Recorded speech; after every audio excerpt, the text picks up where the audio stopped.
हाँ जी बच्चे, पिछले लास्ट क्लासेस में आप लोगों का मैंने इशू ऑफ डिवेंचर मैंने कंप्लीट कर दिया था। ओके, आज आप सभी लोगों का एक और नए चैप्टर का हम लोग शुरुआत कर रहे हैं, जिस चैप्टर का नाम है फाइनेंशियल स्टेटमेंट ऑफ कंपनी।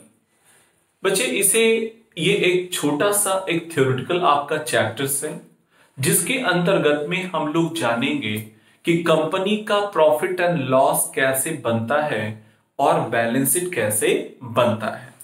ठीक है, तो बच्चे यहां पे आप फाइनेंशियल स्टेटमेंट ऑफ कंपनी का मतलब आपको मैं बता दूं। फाइनेंशियल स्टेटमेंट जिसको सिंपल शब्दों में आप लोगों ने 11th 12th में पढ़ा, फाइनल अकाउंट। क्या पढ़ा? Final account.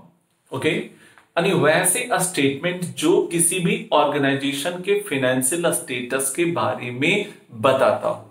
Financial status means क्या? उसके आपका इनकम के स्टेटमेंट के बारे में बता दे, साथ में उसके पोजीशनल स्टेटमेंट के बारे में इंफॉर्मेशन देता हो, उसे हम लोग फाइनेंशियल स्टेटमेंट के नाम से जानते हैं। और उसमें हमारा क्या होता? नंबर 1 कहलाता है स्टेटमेंट ऑफ आपका statement of profit and loss, and दूसरा आपका balance sheet. Statement of profit and loss और दूसरा क्या? बैलेंस शीट कहलाता है। तो बच्चे अब देखिए यहां पे कैसे बनेगा, ये इंपॉर्टेंट सवाल है। बच्चे हम यहां पे कहेंगे फाइनल अकाउंट ऑफ आपका कंपनी। एक बात यहां बताना बहुत जरूरी है, एक बात यहां पे बताना बहुत जरूरी है कि आप सब लोगों ने अब तक जो पढ़ा है, आपका फाइनल अकाउंट का जो फॉर्मेट पढ़ा है, वो सोल ट्रेड का और पार्टनरशिप का ही पढ़ा है। आप पहली बार कंपनी का आप फाइनेंशियल स्टेटमेंट पढ़ने जा रहे हैं। जो बच्चे दोनों में सबसे बड़ा और बेसिक डिफरेंसेस क्या है? ये सबसे बड़ा डिफरेंसेस है कि पहले आप जो प्रॉफिट एंड लॉस अकाउंट बना रहे थे, सोल ट्रेड का या पार्टनरशिप का जब आप बना रहे थे, तो अकाउंट फॉर्म में बनाए जा रहे थे। किस फॉर्म में? अकाउंट फॉर्म में बनाए जा रहे थे, और इसका नाम आप क्या दे रहे थे? प्रॉफिट एंड आपका लॉस अकाउंट। क्या नाम दे रहे थे? प्रॉफिट एंड लॉस अकाउंट दे रहे थे। और दूसरा आप इसका कर रहे थे, दूसरा आप इसका जो नाम दिया जा रहा था, ये आपका दूसरा जो आपका कहा जा रहा था बैलेंस शीट। कौन सा? Balance sheet, right? ये आपका बैलेंस शीट। इस प्रकार से ये हमारा बैलेंस शीट आपका दिया जा रहा था। ये आपका बैलेंस शीट। बच्चे ये जो भी बन रहे थे, वो सारे के सारे हमारे स्टेटमेंट फॉर्म में बन रहे थे। किस फॉर्म में बन रहे थे? स्टेटमेंट फॉर्म में, यानी कि यहाँ पे बन रहा था ये अकाउंट फॉर्म में बनाए जा रहे थे। किस फॉर्म में? अकाउंट फॉर्म में बनाए जा रहे थे। लेकिन जब भी अब कंपनी का बनाएंगे, और जब कंपनी का अब हम लोग जब भी बनाएंगे आपका फाइनेंशियल स्टेटमेंट, मींस आपका प्रॉफिट एंड लॉस जो बनाएंगे या बैलेंस शीट बनाएंगे, अब कंपनी के केस में अकाउंट फॉर्म में नहीं बनता है। ये पूरी तरह बैन कर दिया गया है। अब जो भी बनेगा वो स्टेटमेंट फॉर्म में बनाए जाते हैं। किस फॉर्मेट में? स्टेटमेंट फॉर्म में बनाए जाएंगे। तो ये हमारा स्टेटमेंट फॉर्म में यहां पे हमारा बनेगा। ठीक है, स्टेटमेंट फॉर्म में बनाए जाएंगे। ठीक है, यहां पे बच्चे तो सबसे पहले हम जो यहां पे करेंगे क्या? सबसे पहले स्टेटमेंट ऑफ आपका क्या होगा? Profit and loss. Statement of profit and loss, amount हमारा रुपीस, और ये हमारा अमाउंट, और ये क्या होगा? रुपीस हो जाएगा। ऐसे हम लोग बात करेंगे, नंबर 1। दूसरा हमारा आपका बैलेंस शीट की बात करें, बैलेंस शीट की बात करें तो ये भी हमारा जो बनेगा, ये आपका स्टेटमेंट फॉर्म में ही बनाए जाते। मींस सबसे पहला यहां तो बात आपने सीखा कि सर हमें प्रॉफिट एंड लॉस अकाउंट जो बनाया जाता था पहले अकाउंट फॉर्म में, अब जो बनाया जाता है किस फॉर्म में? स्टेटमेंट फॉर्म में कंपनी के केस में बनाया जाता है। ये सबसे बड़ा डिफरेंसेस आया जब कंपनी एक्ट आपका 2013 में, 2013 में आपका कंपनी एक्ट 1956 में जब अमेंडमेंट हुआ 2013 में, तो ये सारे परिवर्तन वहां आपका लागू कर दिया गया। और पुराने जो फॉर्मेट थे उसको बैन कर दिया गया। अब यदि कोई कंपनी के केस में अकाउंट फॉर्म में बनाए जाएंगे तो वो 100% क्या होगा, रॉन्ग माना जाएगा, वो पूरी तरह गलत माना जाएगा। राइट, अब देखिए तो बस सवाल ये उठा बच्चे इस चैप्टर में हमें पढ़ना क्या है। बच्चे हमें आपका इस चैप्टर में इसके बारे में पूरी जानकारी आपको रखनी है। ये चैप्टर आप लोग को इसलिए पढ़ाया गया है क्योंकि इसके आगे आने वाले चैप्टर में हम लोग इसी से रिलेटेड हम लोग क्या करेंगे, एनालिसिस करने वाले हैं। और जब तक हम इसके फॉर्मेट के बारे में नहीं जानेंगे तो हम कैसे एनालिसिस कर पाएंगे, इसलिए आपको ये समझना जरूरी हो जाता है। सर अब सवाल ये उठा कि सर कैसे बनता है। अब देखिए बच्चे मैं इसी बात को आपको अभी समझाने जा रहा हूं, आप एक एक करके बात को समझिए और जानिए। तो सबसे पहला देखिए हम यहाँ पे जो बातें करने जा रहे हैं, ये देखिए आपका एक्चुअली में मैं बातें करूं बच्चे, जैसा कि आप सभी लोगों को मैं बता दूं, यहाँ पे ये statement of profit and loss account बनाना आपको यहाँ पे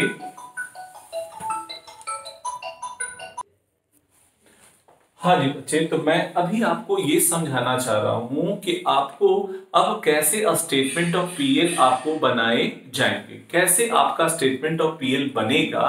सर पुराना फॉर्मेट तो आप लोग ऑलरेडी जानते हैं, लेकिन जब तक आप नए फॉर्मेट को नहीं जानेंगे तो सवाल हमारा कैसे हम बनाएंगे, आगे हम लोग कैसे एनालिसिस करेंगे, इसलिए ये चैप्टर आप लोग को पढ़ने के लिए दिया गया है। ओके, तो आप देख रहे हैं बच्चे ये स्टेटमेंट और आपका प्रॉफिट एंड लॉस, और दूसरा क्या है, बैलेंस शीट। तो मैं आपको पहले सिखा देता हूं क्या, statement of profit and loss सिखाता हूं, है ना। ये है क्या, आपका ये जो निकला है न्यू फॉर्मेट जो है एक्चुअली में है ओल्ड फॉर्मेट पे ही आधारित, ओल्ड फॉर्मेट पे ही आधार पे ये चलेगा, लेकिन इसमें जो है ना कि यहाँ पे कुछ नई बातें जो है यहाँ पे जोड़ी गई है, उसको हम देखेंगे समझेंगे कैसे आपका यहाँ पे ये बनता है।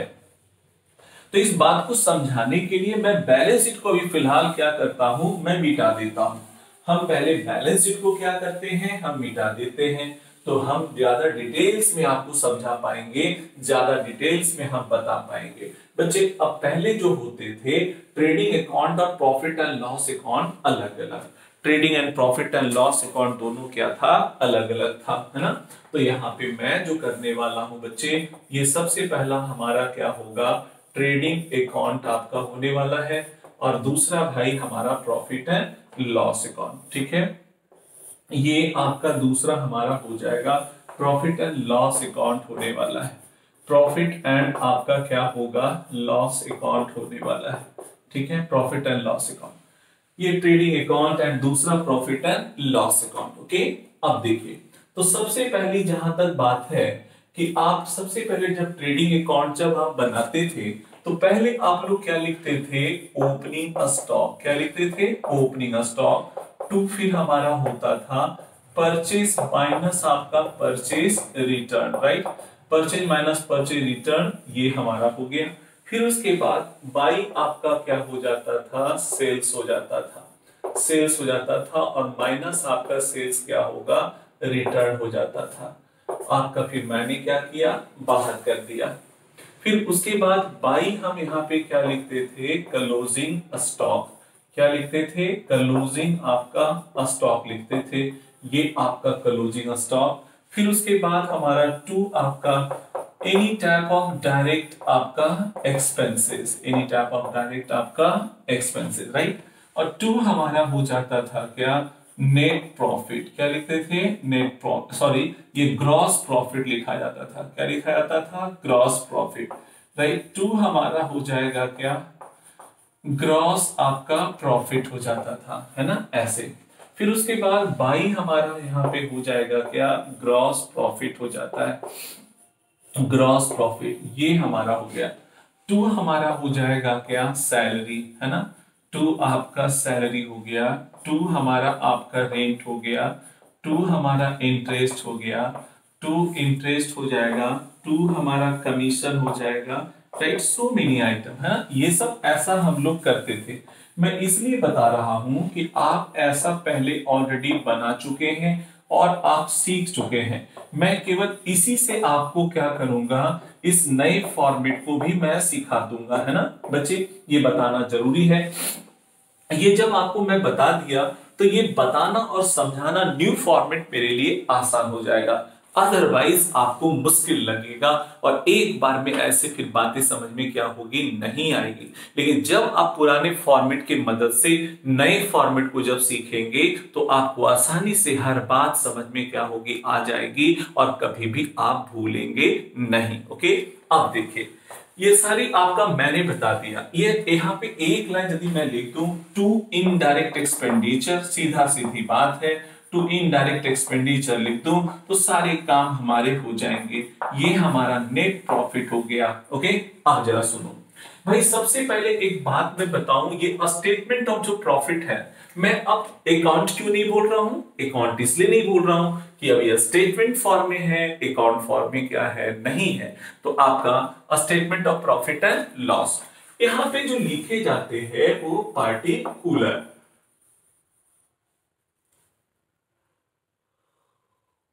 और ये नोट नंबर लिखे जाते हैं ना। अब देखो यहां पे पहले हमारा क्या होगा, इनकम हो गया, और दूसरा हमारा क्या हो जाएगा, एक्सपेंडिचर हो गया। क्या होगा, एक्सपेंडिचर, है ना, एक्सपेंडिचर हो गया। तो नंबर वन में सबसे पहला नंबर वन में सबसे पहला हमारा हो जाएगा क्या, revenue from operation. Revenue from आपका क्या होगा, ऑपरेशन होगा। रेवेन्यू फ्रॉम क्या होगा, ऑपरेशन, है ना। रेवेन्यू फ्रॉम ऑपरेशंस आपका होगा। रेवेन्यू फ्रॉम ऑपरेशन हम कहते किसे हैं, ये नेट सेल्स जो है, सेल्स माइनस सेल्स रिटर्न को ही हम लोग कहते हैं क्या, रेवेन्यू फ्रॉम ऑपरेशंस कहते हैं। ध्यान से सुनिए, आपका सेल्स माइनस सेल्स रिटर्न को ही हम लोग क्या कहते हैं, रेवेन्यू फ्रॉम ऑपरेशन, राइट। तो ये हमारा आपका प्रीवियस ईयर का होता है और ये मेरा, या तो ये करंट ईयर का होता है और ये प्रीवियस ईयर का होता है, राइट। तो ये मैंने यहाँ पे डाल दिया। बच्चे आपको ये करंट ईयर का आपके डेटा होते हैं और ये प्रीवियस ईयर का, क्यों 2 साल का डेटा रखा गया है, क्यों आपका 2 कॉलम बनाया गया है, ताकि आपका जो भी एनालिसिस करना चाहे कंपनी के परफॉर्मेंस के बारे में आसानी से 2 सालों के बीच में क्या करे, कंपैरिजन कर सके और उससे अपने एनालिसिस क्या हो कर सके। ओके, इन्वेस्टर्स के पॉइंट ऑफ व्यू से ये ज्यादा इंपॉर्टेंट है और ज्यादा अच्छा है कि यहाँ पे फॉर्मेट आपका इशू किया गया है आपका institute of chartered accountant of India के द्वारा, ठीक है। तो सबसे पहला रेवेन्यू फ्रॉम ऑपरेशन, यानी सेल्स माइनस सेल्स रिटर्न को क्या बोलेंगे, रेवेन्यू फ्रॉम ऑपरेशन। दूसरा, अब यहां पे हम लोग डालते हैं अदर इनकम। क्या डालते हैं बच्चे, अदर इनकम। अदर इनकम में मेरा कौन सा जाता है, अदर इनकम में मेरा जाएगा जितने सारे इनडायरेक्ट इनकम होंगे, जितने सारे इनडायरेक्ट इनकम होंगे, जैसे interest receive, commission receive, discount receive, rent receive, ये सारे के सारे हमारे जो पीएल अकाउंट के क्रेडिट साइड में जाता था, वो सब का सब किस में चला आएगा, अदर इनकम में चला आएगा। कहां आएगा, अदर इनकम में चला आएगा। तो बच्चे ये देखो, हमारा ट्रेडिंग अकाउंट का क्रेडिट साइड में ये हो गया है और ये आपका पीएल अकाउंट के क्रेडिट साइड का सारा आइटम इसमें चला गया। अब हमारे एक्सपेंडिचर साइड पे जाएंगे तो नंबर 1 सबसे पहला हमारा आइटम होगा, पहला आइटम है बच्चे आपका कॉस्ट ऑफ मटेरियल कंज्यूम। क्या है जी, कॉस्ट ऑफ मटेरियल कंज्यूम है।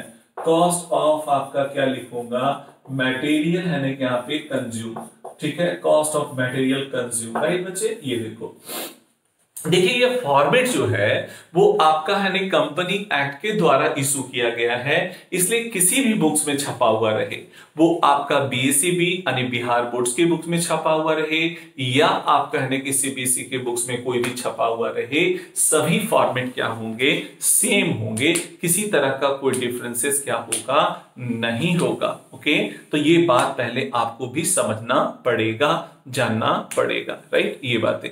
अब देखिए इसके बाद की जहां तक बातें हैं तो cost of material consume, cost of material क्या होगा, कंज्यूम हो गया। तो number 1 cost of material consume per hour formula क्या होता। यदि बच्चे आपकी ऑर्गेनाइजेशन में आपका मैन्युफैक्चरिंग बिजनेस कंसर्न है, मैन्युफैक्चरिंग बिजनेस कंसर्न का मतलब है आप रॉ मटेरियल खरीदते हैं और खुद का माल आप प्रोडक्शन करते हैं और मार्केट में बना करके आप बेचते हैं, तो वैसे मैन्युफैक्चरिंग बिजनेस कंसर्न क्या कहलाएगा, मैन्युफैक्चरिंग बिजनेस कंसर्न कहलाएगा। तो उसमें मटेरियल कंज्यूम में क्या होता है, फार्मूला बराबर क्या होता है, मटेरियल कंज्यूम बराबर फार्मूला होता है opening stock of raw material plus purchase of raw material plus direct expenses minus closing stock of raw material, right. फिर से बात को समझिए, opening stock of raw material plus purchase of raw material minus closing stock of raw material equal to क्या होगा, material consume.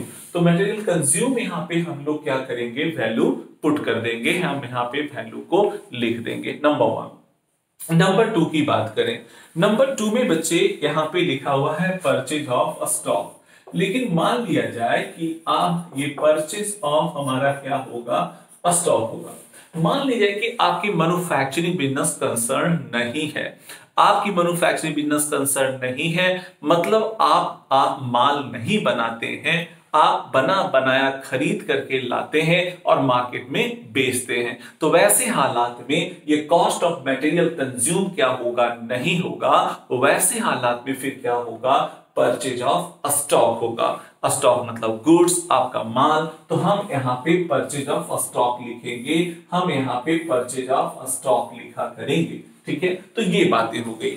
दूसरी important बात हो गया कि सर इसके बाद जो है यहाँ पे हम लोग क्या लिखेंगे, है ना। तो बच्चे तीसरे आइटम के रूप में यहाँ पे जो दिया हुआ है चेंज इन इन्वेंट्रीज दिया हुआ है, तीसरा में लिखेंगे आपका चेंज, आपका जो है इन इन्वेंट्रीज लिखेंगे। चेंज इन इन्वेंट्रीज का मतलब क्या हो गया, opening stock minus closing stock, opening stock minus closing stock हो जाएंगे, राइट। तो बच्चे देखो आप यहाँ पे ये ओपनिंग स्टॉक जो डेबिट साइड में है, क्लोजिंग स्टॉक मेरा क्रेडिट साइड में है, ये दोनों के डिफरेंसेस को ही हम लोग क्या बोलेंगे, चेंज इन इन्वेंट्रीज बोलेंगे। क्या बोलेंगे, चेंज इन इन्वेंट्रीज बोलेंगे, राइट। मान लीजिए कि ये मेरा आपका 1 लाख है और ये मेरा आपका 40,000 है। कितना बच्चे, 40,000 है, तो 1 लाख में से 40,000 चला गया, कितना बचा, 60,000। तो that is change in inventories कितना हो जाएगा, 60,000 हो जाएगा, 60,000 रुपया हो जाएगा। या बच्चे रिवर्स सिचुएशन हो जाए, ये 40,000 हो और ये मेरा 1 लाख का होगा, तो इस 40,000 में 1 लाख जब माइनस करेंगे तो माइनस क्या हो जाएगा, 60,000 हो जाएंगे। कितने हो जाएंगे, 60,000 हो जाएगा। क्लियर, मतलब हमारा चेंज इन इन्वेंट्रीज बराबर होगा opening stock minus closing stock. Opening stock जब बड़ा होगा तो आपका पॉजिटिव फिगर आएगा, और जब ओपनिंग स्टॉक आपका छोटा रहेगा, क्लोजिंग स्टॉक जब बड़ा होगा तो क्या आएगा, निगेटिव फिगर आएगा। क्लियर, तो निगेटिव फिगर आएगा बच्चे, तो हम ब्रैकेट के अंदर इसे आपका शो करेंगे। ब्रैकेट के अंदर शो करने का मतलब हो गया निगेटिव फिगर शो किया जाता है। ओके, तो भैया आप देख रहे होंगे बारी बारी से कि सर हमें एक एक आइटम आपका होता जा रहा है। यहाँ पे ये सेल्स फाइनस सेल्स रिटर्न को हमने कहाँ डाल दिया, इनकम साइड में। ये अदर इनकम को हमने, ये सब जितने सारे इनडायरेक्ट इनकम के था अदर इनकम में। ये opening stock minus closing stock हमारा कहाँ हो गया, चेंज इन इन्वेंट्री में। परचेज माइनस परचेज रिटर्न क्या हो गया, परचेज ऑफ स्टॉक में हो गया, राइट। अब हमें बच्चे चौथा नंबर की हम यदि बात करेंगे, अब मेरे पास क्या बचा, जितने सारे डायरेक्ट एक्सपेंडिचर थे, जितने सारे इनडायरेक्ट एक्सपेंडिचर हैं, अब मेरा अभी भी बचा हुआ है। ओके, तो इसके आगे का जो हमारा आइटम है implies benefit expenses. Implies benefit expenses का मतलब क्या हुआ, आप जो स्टाफ रखेंगे क्या आपके यहां वो मुफ्त में काम करेगा, बिल्कुल नहीं, आपके यहां मुफ्त में काम नहीं करेगा, बदले में हमें पैसे देने पड़ेंगे, और जो हम उसे आपका पैसे जो देंगे अपने एम्प्लॉइज को, अपने स्टाफ्स को, वो आपका क्या कहलाता है, सैलरी कहलाता है, वेजेस कहलाता है, अलग अलग नामों से हम लोग पुकारते हैं। मतलब अपने स्टाफ्स के ऊपर जो हम पैसे खर्च करेंगे वो एम्प्लॉइज बेनिफिट एक्सपेंसेस के रूप में जाना जाएगा। तो यहां पे हम लोग देंगे क्या, एम्प्लॉइज बेनिफिट एक्सपेंसेस।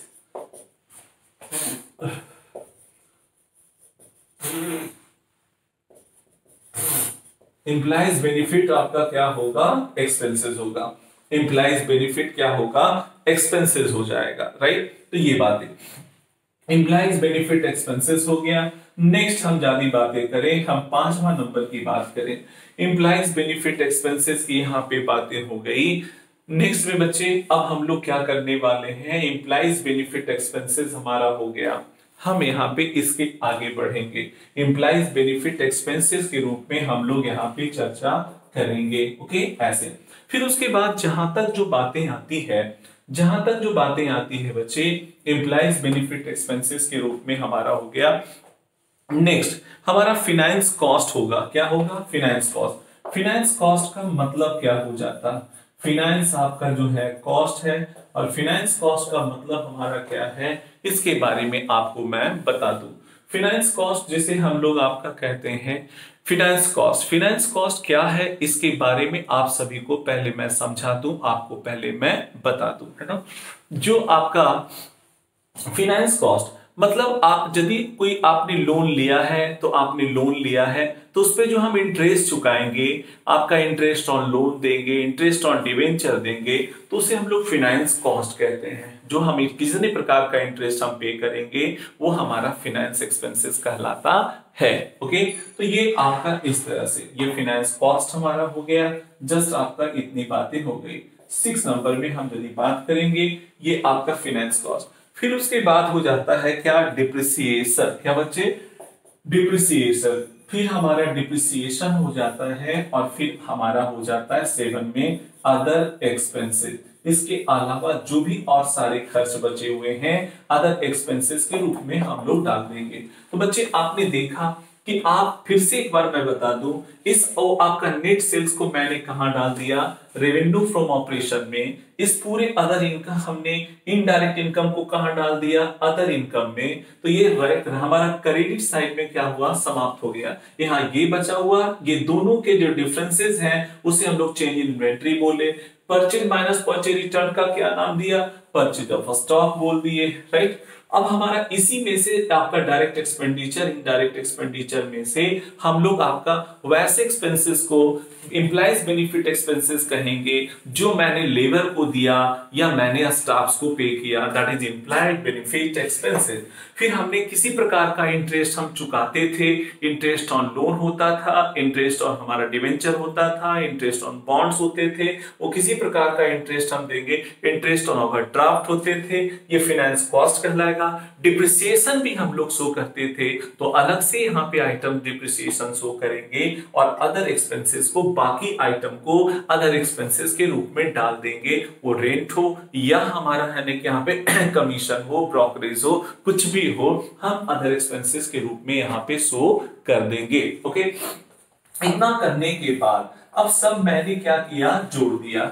ये टोटल मान ली जाए कि मेरा 20 लाख आया, कितना, 20 लाख, और ये सारे एक्सपेंडिचर मेरा हो गया 16 लाख हो गया। कितना बच्चे, 16 लाख। तो बच्चे मैंने क्या किया, अब हम 20 लाख में 16 लाख रुपया हम क्या करेंगे, लेस करेंगे, तो कहलाएगा नेट प्रॉफिट बिफोर टैक्स। क्या कहलाएगा, नेट प्रॉफिट बिफोर टैक्स कहलाएगा, राइट। तो बच्चे मैं अब इसको है यहाँ पे मिटाता हूं, है ना। अब ये तो इसकी चूंकि जरूरत हो गई पूरी, आपने देखा समझा कि इसी दोनों से ये निकला हुआ है। डायरेक्ट यदि मैं इसे समझाना शुरू करता तो आपके लिए काफी बड़ा मुश्किल खड़ा होता, लेकिन मैंने इसको पहले नोट किया पुराने फॉर्मेट को, और इसी से मैंने आपको दिखाया, समझाया कि कैसे ये नया वाला निकला है, तब आपको बातें आसानी से समझ में आ चुका होगा, ओके।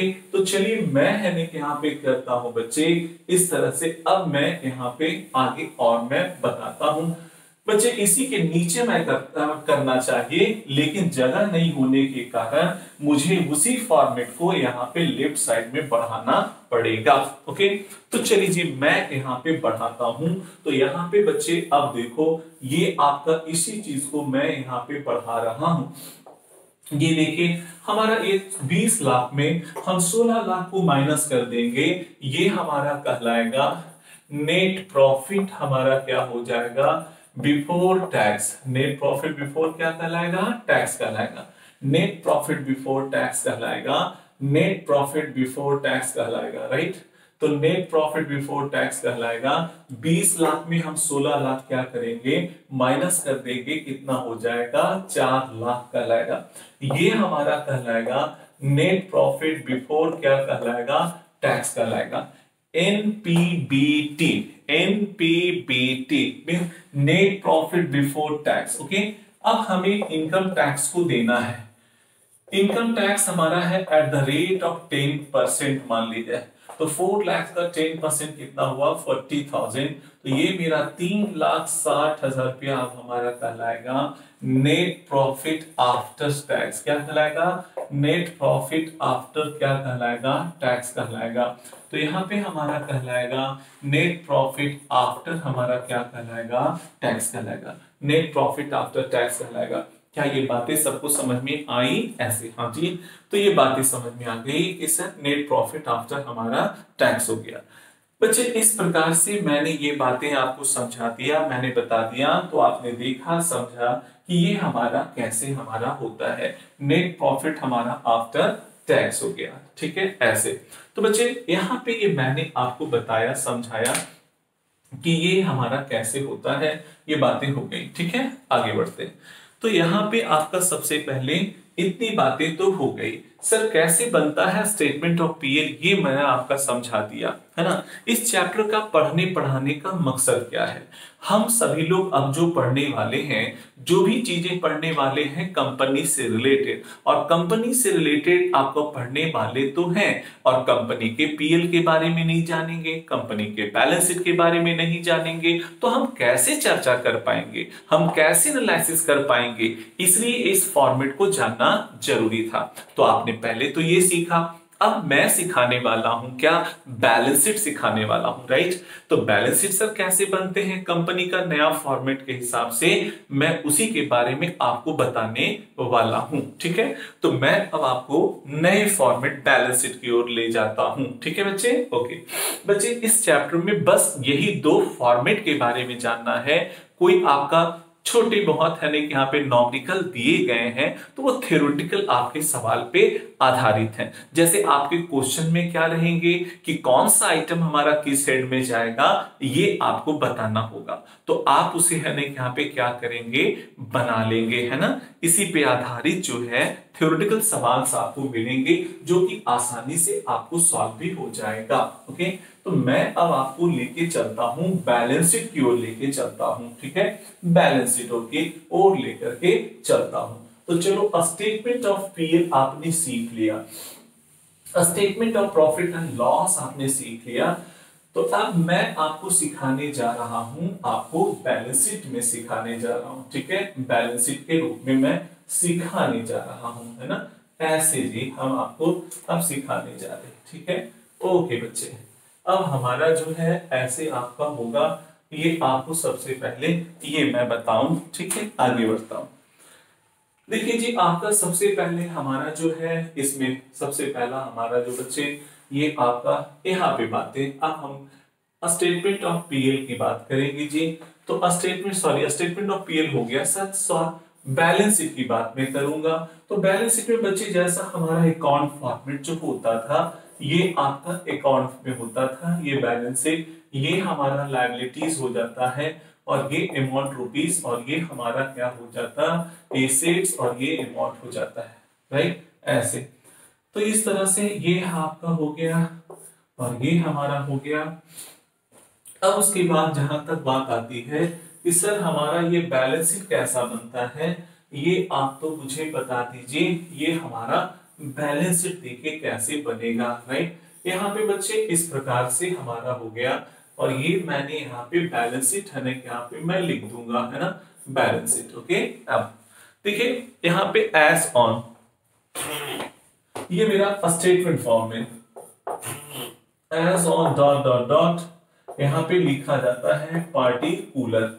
ये पार्टिकुलर, ये हमारा नोट नंबर, ये हमारा अमाउंट, और ये हमारा रुपीस, और ये हमारा क्या लिखा जाता है अमाउंट, और ये हमारा रुपीस लिखे जाते हैं। ये करेंट ईयर और ये हमारा प्रीवियस ईयर, राइट। बच्चे आपको मालूम है ये सबसे पहले जो अब लिखा जाता है कैपिटल एंड लायबिलिटीज लिखे जाते हैं, कैपिटल एंड लायबिलिटीज लिखा जाता है। अब उसी में हम लोग जो बातें करेंगे ये कैपिटल एंड लायबिलिटीज हो गया। आप लोग के बुक्स में भी, सभी के बुक्स में ये फॉर्मेट है ना यहाँ पे दिया हुआ होगा और इस फॉर्मेट को आप है ना यहाँ पे बढ़िया से आप गौर से देखेंगे एक एक आइटम करके तो समझ में आ जाएगा।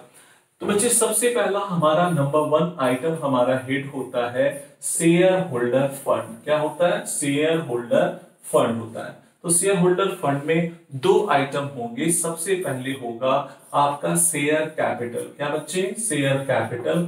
और दूसरा हो जाता है रिजर्व एंड सरप्लस।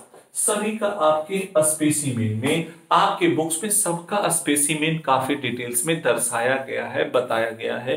तो एक एक आइटम को आप उस पे है यहाँ पे देखेंगे, समझेंगे, क्योंकि मैं एक बार और पहले भी बता चुका हूं स्टेटमेंट ऑफ आपका बैलेंस शीट के बारे में, और पहले भी मैं बता चुका हूं।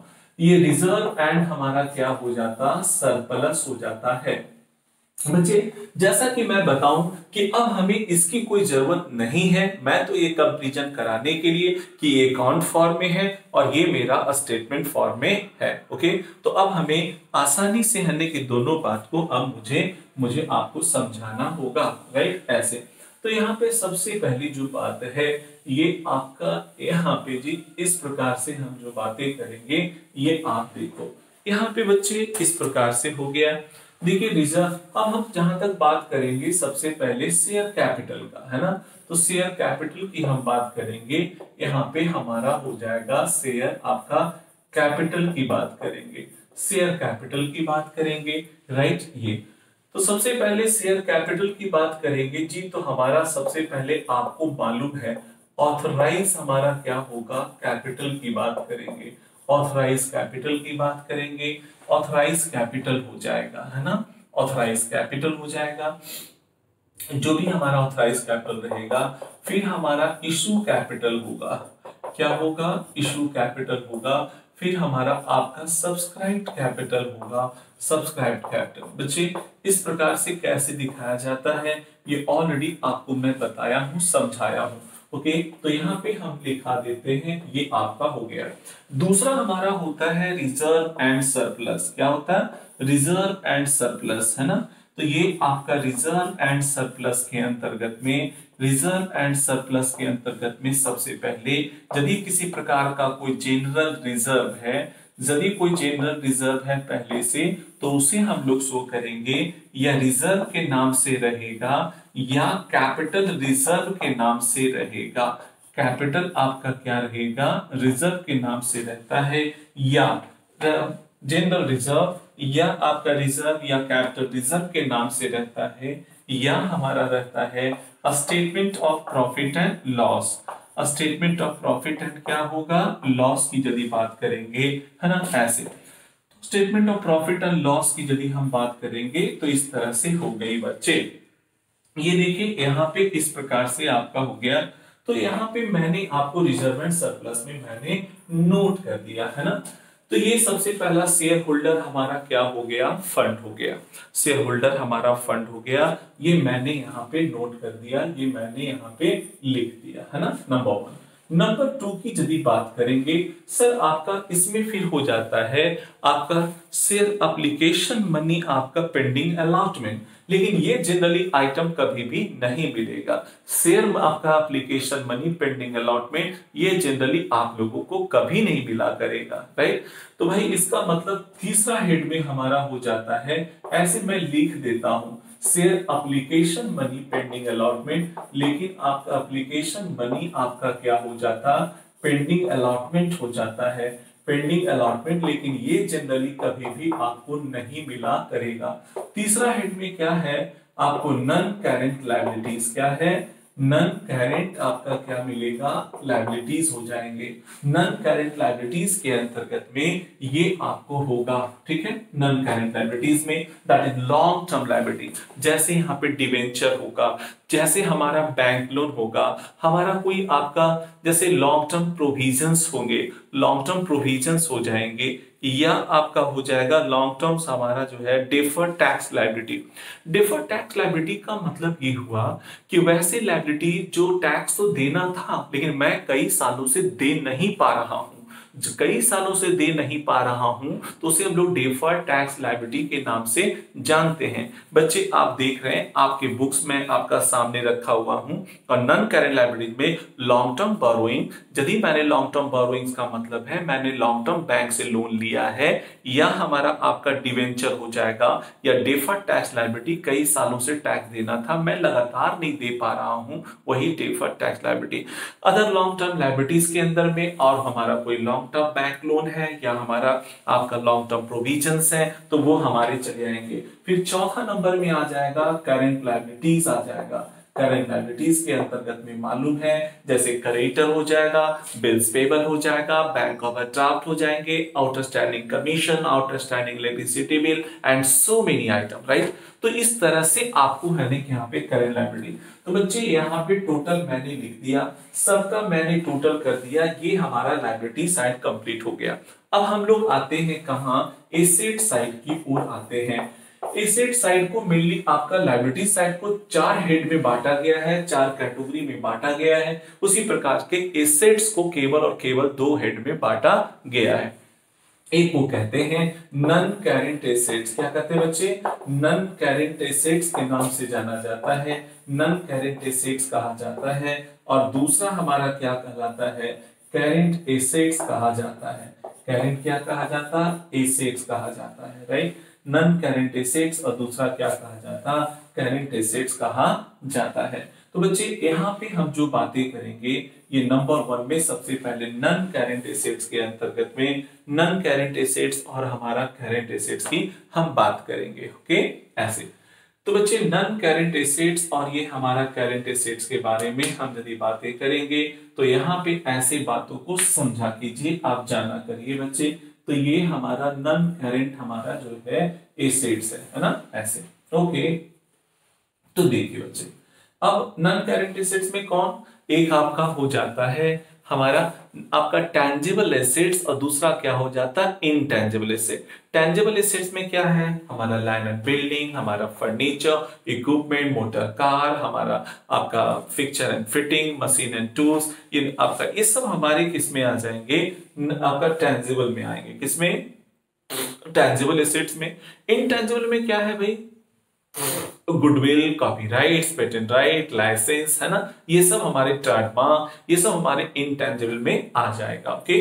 तो चलो टेंजिबल और दूसरा क्या हो जाएगा, इनटेंजिबल हो जाएगा। यहाँ पे टेंजिबल और दूसरा क्या होगा, इनटेंजिबल एसेट्स हो जाएगा। तो बच्चे ये फॉर्मेट में एक एक करके सब बाकी आपका विस्तार से समझाया गया है। आपको भी मैं पूरी बात आपके दिमाग में मैं सेट कर दे रहा हूं, लेकिन पढ़ना तो एक बार पड़ेगा ना, आइटम वाइज आपको क्या होंगे, पढ़ने पड़ेंगे। मैं तो पूरी है नहीं कि यहाँ पे पूरे साइनोप्सिस, पूरा सारांश आपके दिमाग में डाल रहा हूं, ताकि वो कैसे आइटम हमारा आपका कौन कहाँ पे है, और आपका बहुत आइटम वाइज जो मिलेंगे वो तो हम कहीं भी चेक कर सकते हैं, कहीं भी कहां पे सेट होगा, इनटेंजिबल क्या होगा, एसेट्स हो जाएंगे।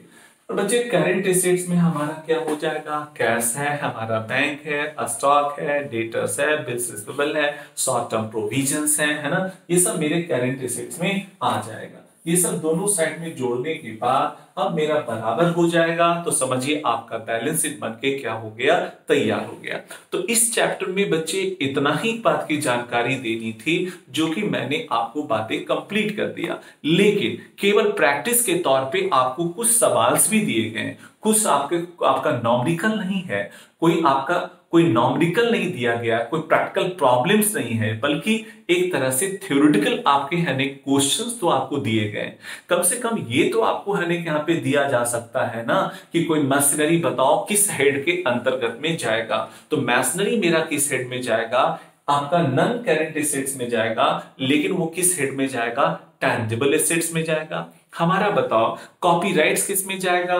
कॉपीराइट्स इंटेंजिबल एसेट्स में चला जाएगा। हमारा बैंक लोन किस में चला जाएगा?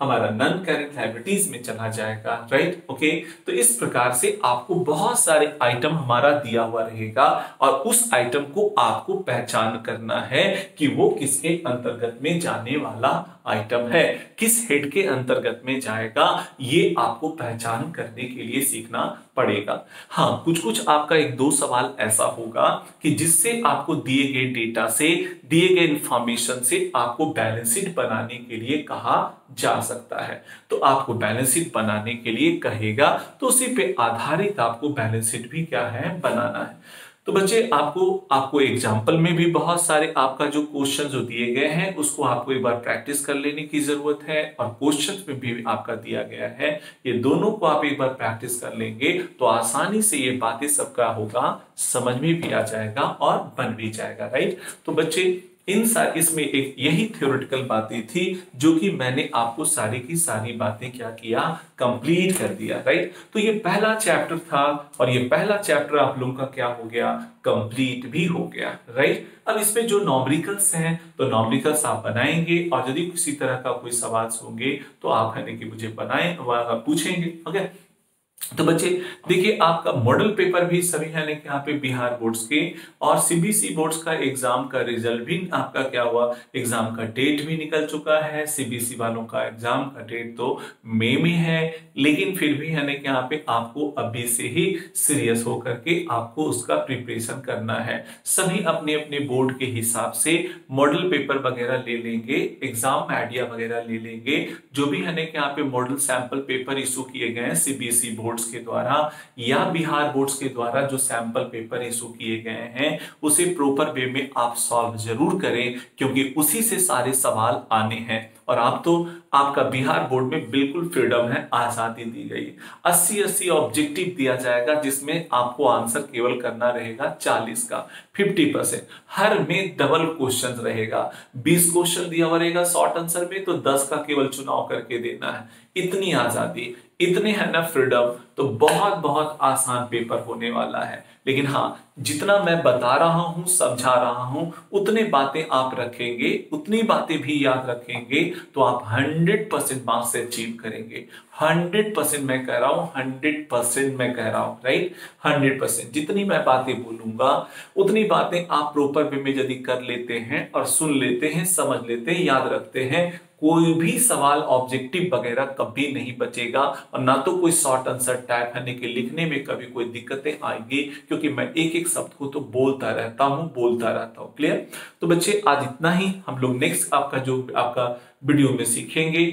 अगली क्लास में मैं बताऊंगा फिनेंशियल स्टेटमेंट एनालिसिस। क्या बच्चे? फिनेंशियल स्टेटमेंट एनालिसिस मैं सिखाने वाला हूं, ठीक है? तो फिनेंशियल स्टेटमेंट एनालिसिस अगले वीडियोस में हम सीखेंगे। उसके अगले वीडियोस में सीखेंगे tools for financial statement analysis. तो अगला चैप्टर फिर आने वाला हम लोगों का क्या है, एक थ्योरेटिकल पेपर आने वाला है, एक थ्योरेटिकल चैप्टर आने वाला है जिसका मटेरियल मैं आप लोगों को सेंड कर चुका हूं। यहाँ के बाद फिनेंशियल स्टेटमेंट ऑफ कंपनी का स्टडी मटेरियल मैं आपको नहीं भेजा है, क्योंकि ये आपका इसके जो है ना कि यहाँ पे आपका पीएल, आपका स्टेटमेंट ऑफ पीएल का या बैलेंस शीट का ही फॉर्मेट मेरे मटेरियल में भी था, तो वो आपके बुक्स में ऑलरेडी भी आपका है और एक्चुअली में वो आइटम यहाँ पे वो आपका जो लिस्ट था यहाँ पे मेरे पास मिसिंग था, है ना? तो चलिए, लेकिन आगे से अब जो क्या है, अगला जितने सारे चैप्टर है वो सबका मैं आपको भेज चुका हूं, सबका है ना यहाँ पे पीडीएफ फॉर्म में मैं भेज चुका हूं। Financial statement analysis, tools for financial statement analysis, right? उसके बाद हमारा ratio analysis, cash flow statement, okay, सब मैं भेज चुका हूं और ये बारी बारी से मैं बताने वाला हूं। तो नेक्स्ट वीडियो में हम लोग सीखेंगे फिनेंशियल स्टेटमेंट एनालिसिस सीखेंगे, ओके? बस आज इतना ही था। नेक्स्ट क्लासेस में फिर हम लोग नई बातें सीखेंगे, आप लोग नॉमरिकल जरूर बना लेंगे, ओके? इसमें बहुत ज्यादा कुछ नया चीजें नहीं है, आपका इतनी बातें जानकारियां इसमें देना था। क्लियर? बस, ओके, गुड नाइट।